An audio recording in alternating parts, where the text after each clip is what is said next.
아, 여러분, 교회는 분명히 하나님의 주권과 하나님의 은혜 안에서 다스려지는 곳입니다. 그래서 성전이라고 생각하면 반드시 그곳에는 하나님이 붙잡고 계시는 곳이에요. 그런데 이걸로만 끝나는 것이 아니라 교회는 인간들이 함께 모이는 집단입니다. 그래서 인간들이 함께 있기 때문에 너무나 많은 다양한 사람들이 모여 있기 때문에 이 공동체에서는 질서가 있어야 되는 겁니다. 그 질서를 위해서는 조직이 필요합니다. 그래서 여러분 초대교회 때도 보면은 두 가지 직분이 나오게 되는 거죠. 지난주에 저희들 감독은 장로님이라고 제가 말씀을 드렸고, 오늘 저희들 본문에 나오는 집사입니다.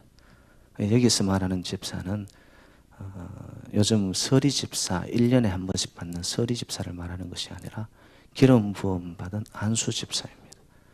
그래서 저희들이 잘 알고 있는 이 감독과 집사는 항존직이에요. 기름 부음을 받은 항존직을 말합니다. 이런 일꾼들을 통해서 교회가 아름다운 이 구성을 이루게 되죠. 그 충성을 다하는 일꾼들이 있는 곳에는 반드시 열매들이 나타나거든요.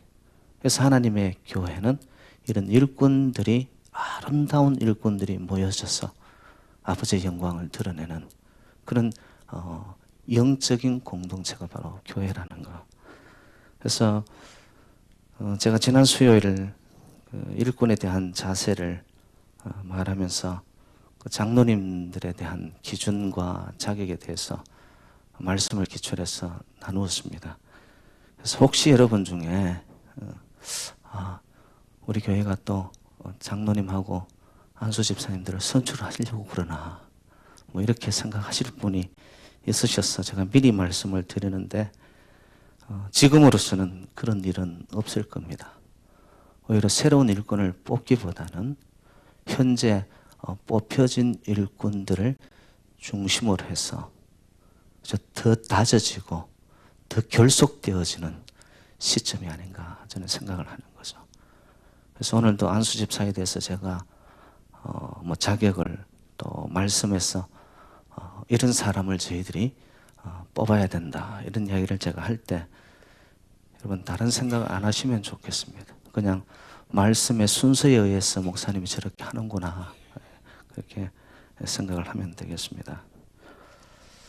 여러분, 집사는 무엇을 하는 사람이죠? 집사. 이곳에도 보면 지금 집사님들이 이렇게 계시는데, 성경에 가장 처음 이 집사라는 단어 자체가 나오는 것이 어디냐 하면은 사도행전 6장에 나타납니다. 사도들이 성경을 가르치고 기도하는 것에 전무하기 위해서. 왜냐? 성경을 제쳐놓고 성도들을 챙기는, 접대하는 일을 사도들이 하다 보니까 사도들의 이 본래의 임무를 상실하게 되는 거예요. 지난주에도 제가 잠깐 말씀을 드렸지만 주의 종의 임무는요, 성도님들을 챙기는 일도 있지만 그거 우선해서 해야 될 일이 뭐냐면 하나님의 말씀을 잘 준비해서 성도들에게 먹이는 거, 그리고 엎드려 기도하는 거. 여러분, 이게 목회자가 해야 할 기본입니다.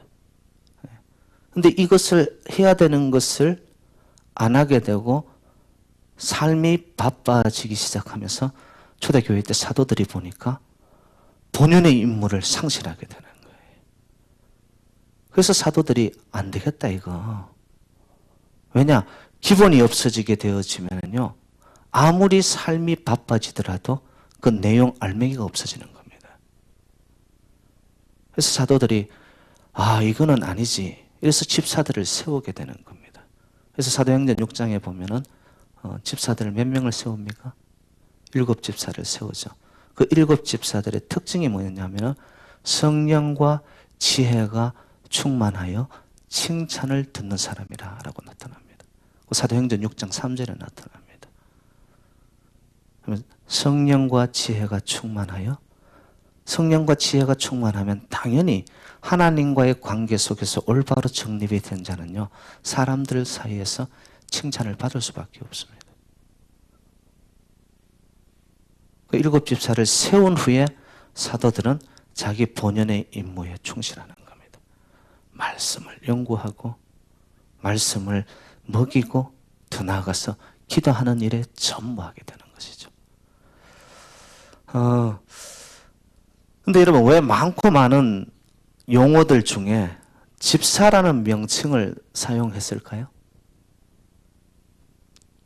이런 것들을 저희들이 그냥 아무 생각 없이 지나가게 들으면 안 되고요. 그 이유들이 다 있다라는 거예요. 뭐 여러분 초대교회도 여러 가지의 명칭들이 분명히 있었어요. 그런데 왜 이 집사라는 명칭을 유독 사용을 했을까? 그 당시에는 보면은 그 사회적인 이 제도가 이 주인과 종과의 그 상하 관계가 주였습니다. 그래서 주인들보다는 종들이 많았겠죠. 근데 여러분, 주인이 이 종들을 다 일일이 다 다스릴 수가 없는 거예요. 그래서 그 중간 역할을 해주는 자가 있었는데 그 자들이 집사였습니다. 다른 말로 표현하면 청직이었습니다. 청직이. 그래서 이 집사라는 자리는 이중적인 관계입니다. 주인하고 자기와의 관계에 볼 때는 종의 관계예요. 그런데 노예나 자기가 다스리는 자들과의 관계에 볼 때는 주인 행세를 하는 것이 아니라 주인의 의도를, 권위를 가지고서 노예와 종들 앞에 주인의 뜻을 잘 전달해서 충성스럽게 종들을 인도하는 자, 그가 바로 집사였습니다. 그럼 그 의미가 있죠. 결국에는 주인에게는 기쁨과 충성을 할 수 있는 자고, 밑에 다스리는 노예들이나 종들에게는 중간 역할 매체를 잘해서 일을 원만하게 만들어가는 사람, 집사라고 했거든요. 그래서 이 용어를 교회가 사용하게 된 것입니다. 여러분, 우리가 집사라고 표현할 때 영어로는 디콘이라고 이렇게 표현합니다. D-E-A-C-O-N, 디콘. 디콘인의 이게 어디서 나왔냐 하면은 디아코니아. 디아코니아의 뜻은 봉사라는 뜻입니다. 봉사하는 사람, 디아코노스 하면 섬기는 자, 봉사자. 거기에서 디콘이라는 이 집사라는 뜻의 용어가 나오는 거죠. 근데 여러분, 디콘이라는 이 원어적인 의미는 뭐냐 하면은 밥상을 차리는 자라고 생각을 하면 정확합니다, 여러분. 밥상을 차리려면은 보통 집에서 어머니들이 밥상을 잘 차리는데, 여러분, 밥상 그냥 차려집니까? 밥하고 국만 갖다 놓으면 되는 거예요? 아니거든요. 밥상을 차리려면 처음부터 끝까지 정성을 들여가지고, 뭔 작은 것 하나를 하더라도 거기에 사랑과 정성과 마음을 담아서 밥상을 차릴 때에 그 밥상을 들고 먹는 자들이 기쁨을 누리는 거예요. 집사가 어떤 자들이었나? 그 밥상 차리는 사람들입니다. 근데 오늘날 이 의미가 좀 바뀌어져 가지고 밥상을 차려야 되는데 밥상 다 차려놓으면 와서 먹는 사람들이 집사가 되는 교회들이 많습니다. 안 된다는 게 제대로 안 돌아가는 거죠. 이래 되면 집사들의 원래의 의미는 처음부터 끝까지 중간에 하다 마는 것이 아니라 섬기는 자리, 봉사의 자리, 충성의 자리이기 때문에 처음부터 끝까지 밥상을 아름답게 차려낼 수 있는 자, 집사의 직분자입니다. 오늘날 이런 자들이 많아야지만 여러분, 교회 공동체는 정말로 아름다워지고 하나가 되기 시작하고 그 속에서 사랑이 피어나기 시작합니다. 근데 누구나가 전부 다 대접받으려고 하고 다 차려놓은 데 와가지고 자기는 손 하나 까딱 안 하고 있다가 먹기만 하려고 하고, 이런 데서 보이지 않는 마음의 불협화음이 일어나기 시작하는 거예요. 뭐 나는 차리기만 하는 사람이야? 지는 와서 먹기만 하네? 이래 되면 마음속에서 벌써 불편함이 일어나거든요. 그런 조그만 것들이 벌써 마음에 한두 번 쌓이게 되면 이게 벽이 되어버립니다, 여러분. 벽이 되어버리면 불편함을 못 넘어서요. 이게 참 사소한 것 같은데 이 사소한 것에서 우리가 잘 테이크케어를 못하는 경우들이 많다는 거죠. 그래서 결국 집사는 교회 안에서 섬김과 봉사를 담당하는 사람이고요. 그래서 이런 집사에게 기본적으로 요구되는 자세가 두 가지가 있습니다. 그것은 첫 번째는 주인을 향해서는 충성심입니다. 충성이라는 것은 뭐죠? 내 마음의 중심을 드리는 게 충성이거든요. 겉으로 하는 척 그게 아니고요. 주인을 위해서, 하나님의 영광을 위해서, 하나님이 기뻐하는 일을 위해서, 주의 몸된 제단이 바로 세워지기 위해서 내가 내 마음을 드리고 중심으로, 충심으로 하나님 앞에 나타나는 고마움. 첫 번째겠죠, 충성심. 그래야지만 깨끗한 마음으로 주인의 의도에 합당하게 일을 해나가는 거예요. 마음이 이래저래 나누어지지 않습니까? 그러면은 이상하게 그 마음의 나누어짐을 비집고 들어와서 사탄 마귀들이 그 마음을 빼앗아 가요, 여러분들. 그럼 교회를 하다가 낙심하고 시험 드는 거예요. 그렇게 교회 일꾼들, 특히 집사님들에게 있어서 중요한 게 이 자세가 충성입니다, 충성. 나누어지지 않은 마음, 올곧은 마음. 그리고 두 번째는 뭐냐면 자율성입니다. 자율성은 맡겨졌다고 해서 내 마음대로 하는 것이 아니라, 여러분, 이 자율성은 뭐냐면 충성스럽게 일을 하기 위해서, 효율성을 높이기 위해서 능력을 인정해주고 그것을 바라봐 주는 것, 그게 자율성입니다. 이제 저희 교회도 보면은 이제 부서마다 부서장들을 내년에 우리가 청사진을 그리면서 세웠단 말이에요. 이제 부서장들에게 자율성을 줍니다. 일할 때마다 이래라 저래라 간섭하기 시작하면 부서장들이 하는 일들이 힘들어지는 거예요. 그처럼 안수 집사님들을 세웠다. 세웠으면 거기에 맞게끔 일을 주었으면 자율성으로 믿어야 되는 거예요. 믿어야 되는 거예요. 그러고는 인내 가운데 지켜봐 주는 거죠. 그리고 진짜 중요한 거는 능력이 있다라고, 자기에게 맡겨진 탤런트가 있다라고 그것을 가지고 이 맡은 자로서는 자기의 이 탤런트를 10분 발휘해 나가는 거. 자율성입니다. 교회에서도 뭐 마찬가지입니다, 여러분. 맡은 자에게 있어서는 충성심과 그 맡은 자가 가지고 있는 이 자율성, 이 두 가지가 잘 맞물려서 갈 때에 여러분 생각지 않은 이 시너지 효과, 굉장한 폭발력을 일으키게 되는 거죠. 그때 교회는 마음들이 하나가 되어가지고, 왜? 그 움직여 나가는 폭발력 있는 그러한 기운을 따라가지고 마음들이 같이 가기 시작하는 거예요. 그때 교회는 여러분 살아나기 시작하는 거예요. 그래서 이게 교회 일꾼으로서 맡은 집사의 직분이 얼마나 중요한지 모릅니다. 제가 아는 목사님에게 들은 경험담인데요. 이 목사님이 다른 교회 초청을 받아서 설교를 간 거예요. 이게 오후 예배였죠. 오후 예배에 늦은 시간에 이제 예배를 다 마치고 당회장에 와서 당회장실에서 이제 차를 마시고 티를 마시고 있는데 갑자기 당회장실에 문이 똑똑똑 두드리는 거예요. 그리고는 아주 신사가 이제 노신사 한 분이 문을 빼꼼히 열면서 당회장 목사님한테 말하는 거예요. 목사님, 밖에서 기다리겠습니다. 혹시 필요하시면 저를 불러주십시오. 그리고는 들어오지도 않고 문을 딱 닫고 나가는 거예요. 그 제가 아는 목사님이 그 당회장 목사님한테 물은 거죠. 근데 저분은 어떤 사람이냐? 이랬더니만, 저분이 어느 회사의 간부라는 거예요. 근데 자기의 시간이 굉장히 많이 자유롭게 쓸 수 있는 분이라 가지고 내가 교회에서 할 수 있는 게 뭘까? 나를 통하여 아버지께서 받을 수 있는 일이 뭘까? 생각하다가 외부에서 오시는 목사님들, 손님들이 있으면 자기가 자기 차로, 아니면은 오신 손님이 차를 가지고 왔으면 직접 그 차를 운전해서 오신 손님들을 모셔다 주는 거예요. 그게 자기 일이라고 생각하고 지금도 섬기고 있습니다. 그러는 거예요. 그래서 당회장이 묻더래요. 목사님 차 가지고 왔습니까? 예, 그렇습니다. 그럼 오늘 저분이 한번 목사님 집까지 모셔다 드리도록 해보시죠. 목사님이 처음에는 사양했대. 아유, 뭔 그런 걸 제가 직접 오토로 운전해서 가면 되지요. 근데 당회장 목사님이 하도 권유하길래 그랬다는 거예요. 그러시죠, 그러면. 근데 집이 꽤나 멀었습니다.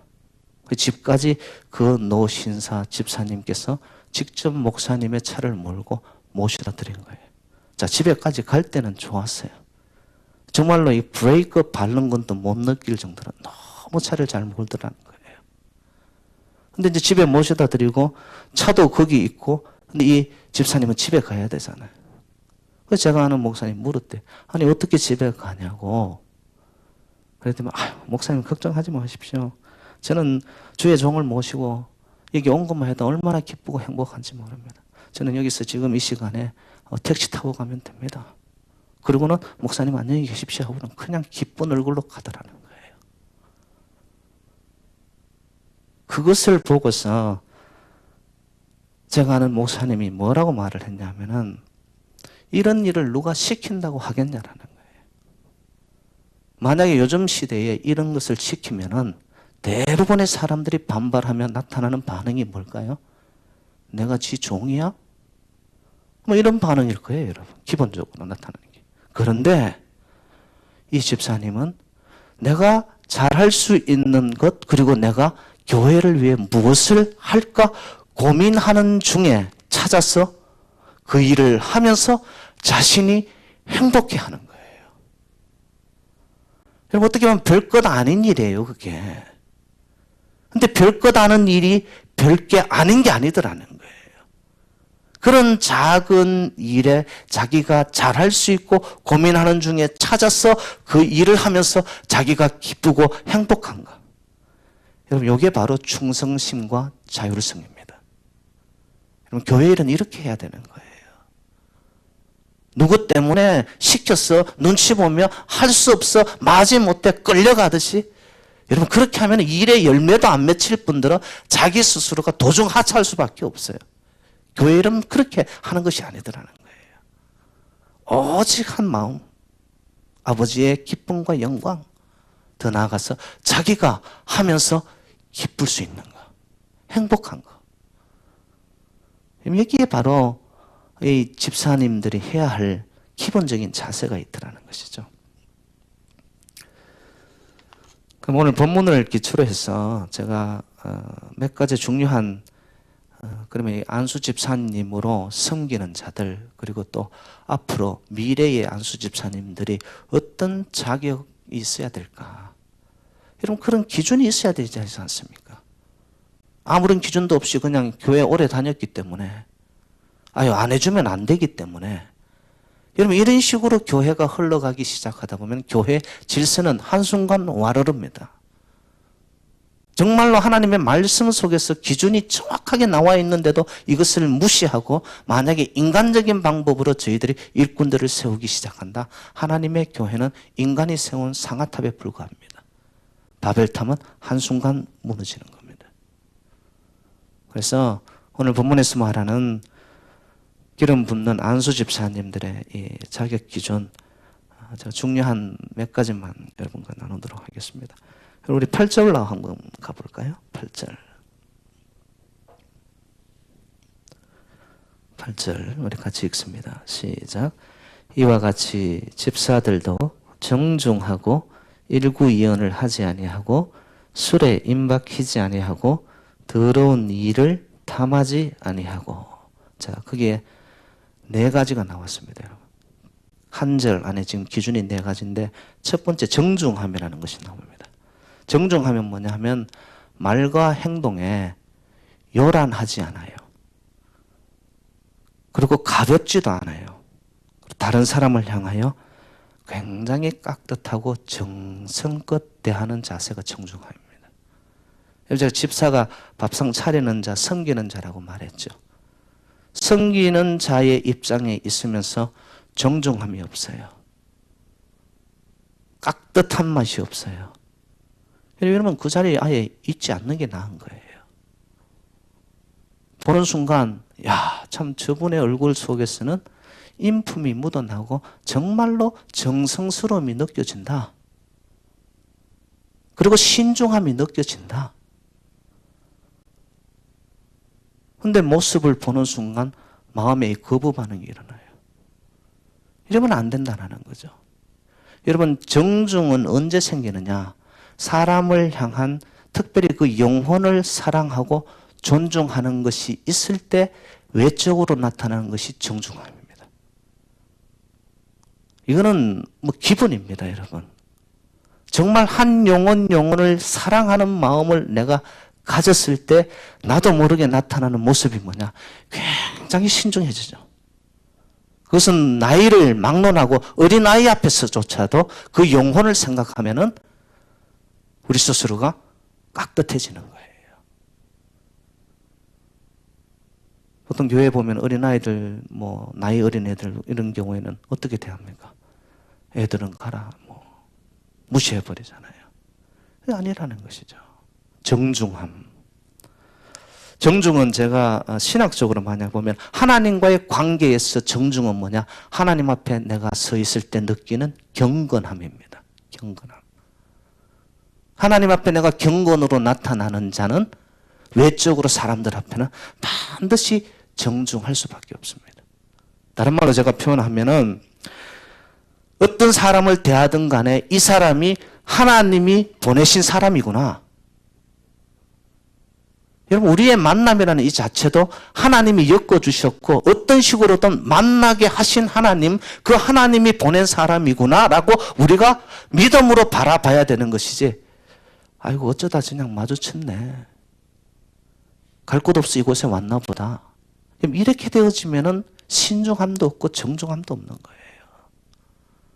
이 만남 속에 하나님이 모두가 보내어서 만나게 하셨구나, 그러면서 그 사람을 대하는 거죠. 이 정중함이 있게 되어지면요, 여러분, 우리의 공동체가 굉장히 아름답고, 그리고 그 속에는 연합이 이루어지기 시작합니다. 왜? 서로가 상처가 없기 때문에 그렇습니다. 조그만 사소한 상처가 나기 시작하면 그것이 덧나기 시작하면서 마음들이 각박해집니다. 근데 정중함이 있게 되어지잖아요. 집사님들이 정말 어디든 간에 가서 전부 다 아름다운 윤활유처럼 역할을 하는 거예요. 그러니까 모두가 부드러워지기 시작합니다. 둥글둥글해지기 시작합니다. 그 광고의 속에서 나타나는 열매가 뭘까요? 묶여지기 시작하는 거예요, 마음들이. 그 집사님들의 첫 번째 자격 기준이 뭐냐? 정중함이에요, 정중함. 하나님 앞에 경건은 사람들 앞에 정중함으로 나타난다. 두 번째 봅시다. 일구이연하지 않는다. 이 사람 앞에서는 이 말, 저 사람 앞에서는 저 말. 그럼 이런 사람들이 있어요. 말이 어디에 가서든 똑같아야 되는데 뒤에서 하는 말, 앞에서 하는 말 다르고, 볼 때 하는 말, 안 볼 때 하는 말 달라요. 절대 신뢰할 수 없습니다, 이런 사람은. 이런 사람을 일꾼으로 세우면 뭔 일이 되겠어요, 여러분? 기본적인 신뢰로 일을 맡겨야 되는데 신뢰가 형성이 안 되어지니까. 그러니까 그 위에 일들을 올려 세워야 되는데 기본적인 트러스트가 안 되어지니. 제가 하나 물어보죠, 여러분. 일구이연하는 사람들은 왜 하는 것 같아요? 우리 교인들은 아무도 그런 사람이 없으니까 잘 모르겠죠. 일구이연을 왜 하느냐? 제가 경험하고 제 스스로 내리는 판단은 뭐냐? 사람들한테 잘 보이려고 하기 때문에 그렇습니다. 이 사람 앞에 가서도 맞춰야 되고 저 사람 앞에 가서도 맞춰야 되니까. 여러분, 우리의 인생의 생각과 모든 행동을 보시는 최종적인 심판자는 하나님이세요. 하나님이 우리를 보고 계시고 알고 계시고, 그러면 우리가 사람들 눈치 보면서 여기저기 기웃거리면서 이렇게 어느 순간처럼 바람처럼 나는 그런 겨가 되어서는 안 된다는 거예요, 이게. 여러분, 바람에 나는 겨는 뭐예요? 뿌리가 없는 거죠. 뿌리가 없으니까 당연히 열매가 맺을 수가 없는 거예요.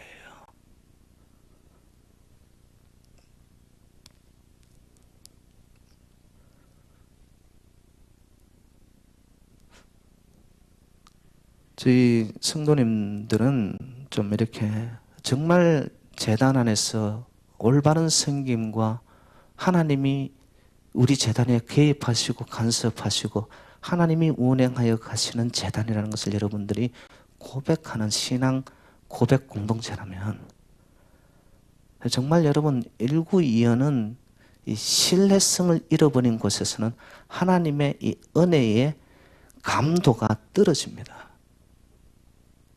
왜? 진실성이 없기 때문에. 하나님의 영은 여러분 진실의 영이거든요. 그게 기본으로 갈 때에 아버지의 역사, 성령의 역사가 우리를 움직여가기 시작하는 거예요. 그리고 또 세 번째 나오는 것이 술에 임박히지 아니한 자라고 나오죠. 아마 이 말을 듣고서 내심 또 좋아하시는 분들이 있을지 모르겠지만 임박히지 말라고 했지 그래 중독되지만 않으면 마셔도 되는구나. 여러분 이 말입니까? 또 술 취하지 말라고 했지 술 마시지 말라고 했냐? 지난 수요일날 했던 장로님들 자격 중에도 보면 술을 즐기지 말고 즐기지 않고 그럼 가끔씩 마시는 거는 되는구나. 여러분 그 말입니까? 그 이야기가 아니거든요.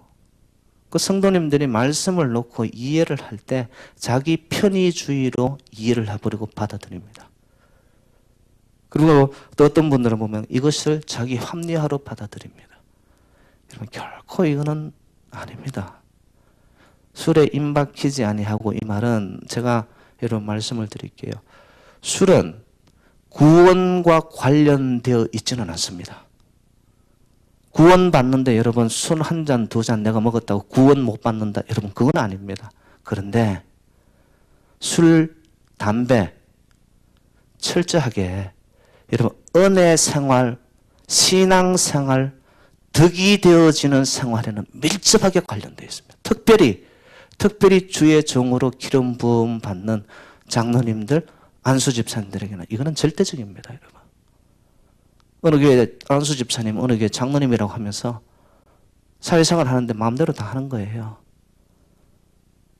하고 싶은 거 다 하는 거예요. 여러분, 그건 하나님께 영광이 되겠습니까? 나의 구원과는 무관할지 모르지만은 신앙생활에는 여러분 절대적인 치명적인 손상을 가져오게 됩니다. 나만 뿐만 아니라 교회 욕먹고 교회 욕먹으면 하나님 욕먹는 거예요, 여러분.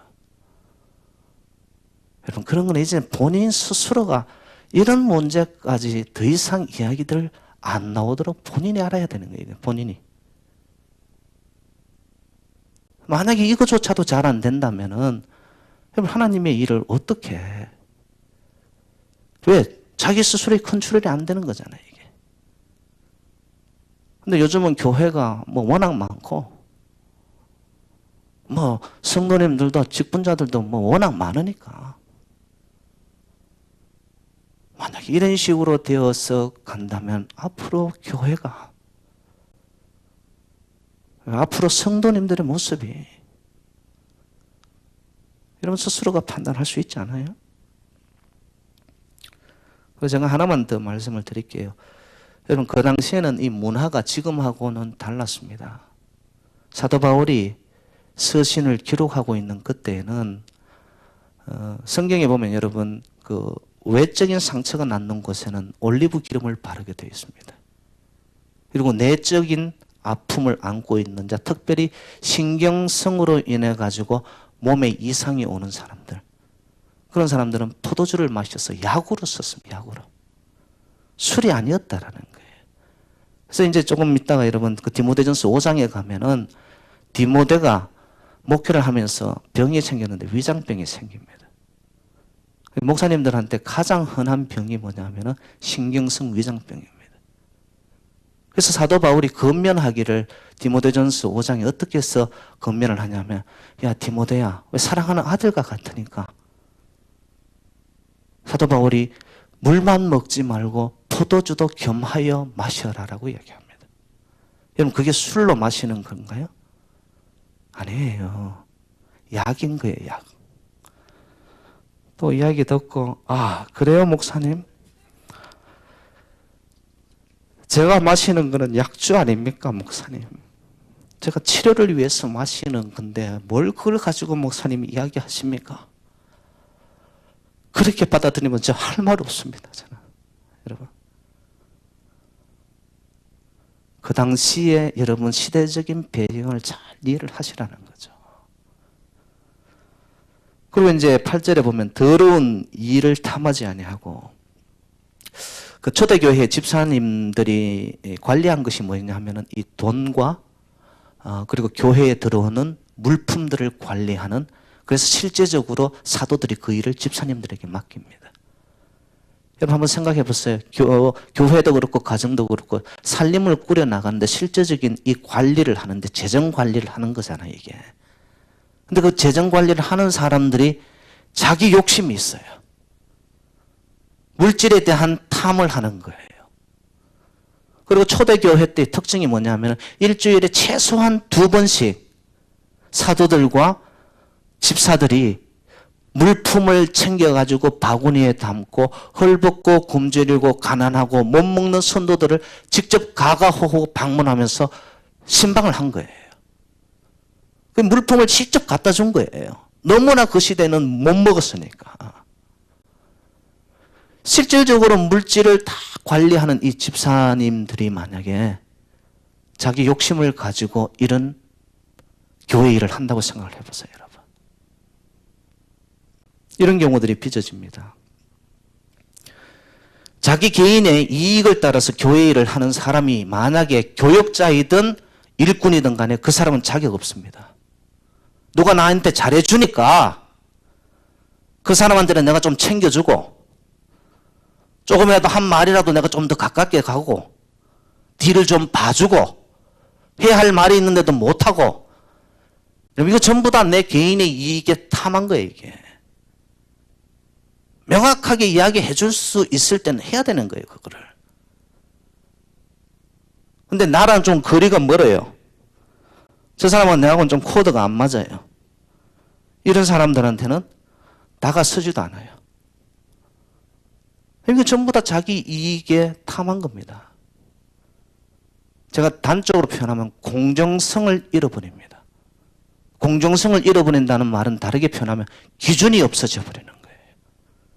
교회 일을 하는데 명확한 기준이 있어서 구제도 하고 섬겨주기도 하고 해야 되는데 자기 이익을 따라가지고 이것이 왔다리 갔다리 합니다.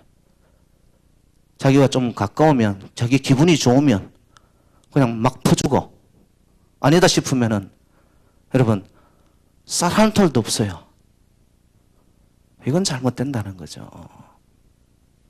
특별히 밥상을 차려야 되고 교회에 이 칭조의 자리잖아요. 성도들이 함께 모이는 자리잖아요. 그 자리에 있어서는 이것을 섬기는 특별히 집사 직분자들은요, 명확한 페어니스, 공정성을 가지고 어느 누구에게나 똑같이 기준을 가지고 다가서야 된다는 거죠. 만약에 이런 기준이 없게 되어지면은 봉사를 하면서 결과를 먼저 생각하는 거예요. 내가 이렇게 하면은 결과가 어떻겠지. 어떤 반대극부를 생각하는 거예요. 그 봉사하고 섬기고 충성하는 것을 수단화 생각하는 거예요. 그렇게 되어지면은 교회에서 정말 이름도 빛도 없이 섬기고 순수하게 봉사하는 자들은요, 정말로 설 자리가 없어집니다. 그리고 자기 이익과 자기의 어떤 개인적인 중심의 생각과 높임과 인정과 인기와 이런 것을 따라서 섬기기 시작하면은요, 여러분 교회의 직분은 쉽게 표현하면은 자리 싸움이 됩니다. 수로 그 자리에 앉으려고 할 거 아니에요. 교회 재정이나 물질이나 들어오는 이것을 내 손아귀에서 마음대로 할 수 있으니까. 여러분, 이건 아니라는 거예요.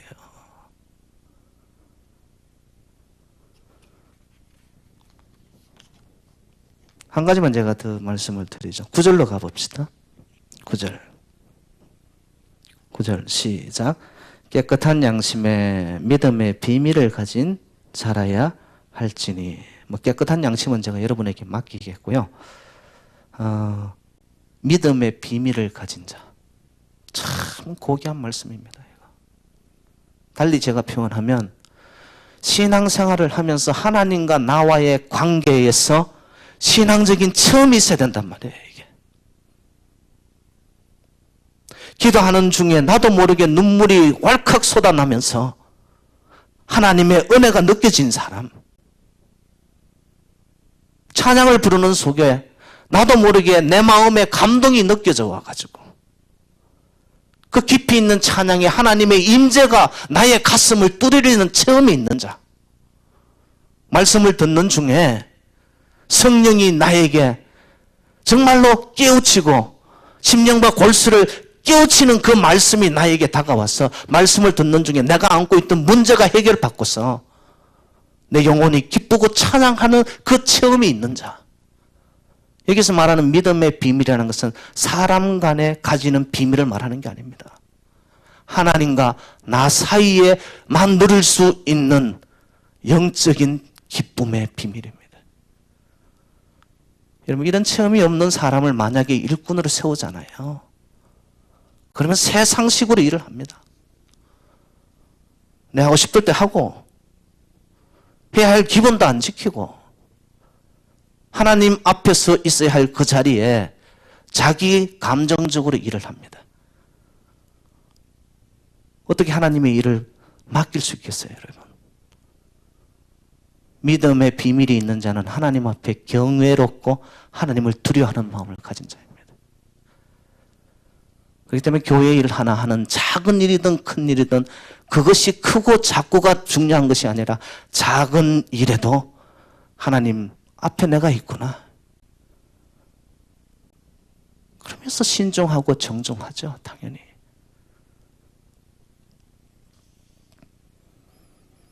그런데 여러분 아십니까? 이 믿음의 비밀을 가진 자들은요, 담대합니다. 여러분, 일을 하다 보면 사람들이 다 나를 보고 칭찬하는 거 아니거든요. 욕먹기도 하거든요. 오해도 받거든요. 그런데 이 믿음의 비밀을 가진 일꾼은 어떻게 하는 줄 아세요? 그게 더 중요한 게 아니에요. 누가 나를 끌고 내려도 그것 때문에 내가 주저앉는 자가 아니에요.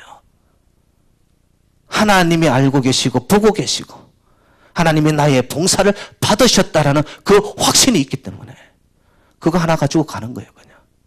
근데 그 속에서 열매가 맺히기 시작하는 겁니다. 이런 일꾼들이 뽑혀야 되는 거예요.